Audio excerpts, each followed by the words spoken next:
வழக்கமாக நடக்கக்கூடிய core committee meeting தான், வேற முக்கியத்துவமாக எதுவும் இல்லை.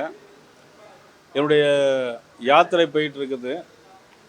அந்த யாத்திரையில் ஜனவரி 9ஆம் தேதி முடிப்பதாக இருக்கிறது. அதில் மாண்புமிகு பாரத பிரதமர் அல்லது உள்துறை அமைச்சரை அழைப்பதாக நாங்கள் முடிவு எடுத்திருக்கிறோம். ஜனவரி 9ஆம் தேதி சார்? இல்லை, ஜனவரி 9ஆம் தேதி என்னுடைய இது முடியும்.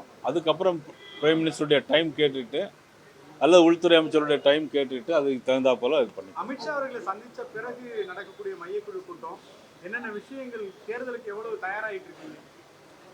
தேர்தலுக்கு நாளைக்கு தேர்தல் வச்சாலும் நாங்கள் தயாராக இருக்கிறோம், அவ்வளோதான். கூட்டணி அந்த அளவுக்கு வலுவா இருக்குன்னு பாக்குறீங்களா?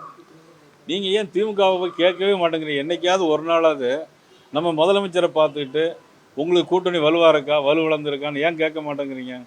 எல்லாம் தினசரி வலுவா இருக்கிறதா பார்க்க முடியும். எப்படி பார்க்க முடியுது? எதனால கூட்டணி? கம்யூனிஸ்ட் கூட இருக்காங்க. மக்கள் யார் பக்கம் இருக்கான்னு பார்க்க வேண்டாமா? புரட்சித்தில் எம்ஜிஆர் படம் மக்களின் பக்கம் நடிச்சிருக்காரு. அதனால் மக்கள் யார் பக்கம் இருக்கிறாங்க? 5 ஆண்டு கால ஆட்சியில் திமுக சொத்து வரியை கூட்டியிருக்கு, மின்கட்டண உயர்வை கூட்டியிருக்காங்க. இன்றைக்கி பாலியல் பலாத்காரம் நிறைய நடைபெற்று இருக்கிறது. 2 மாதத்துக்கு ஒரு மின்கட்டணம் வசூலுவதை 1 மாதத்துக்கு பண்ணுறேன்னு சொன்னாங்க, பண்ணலை.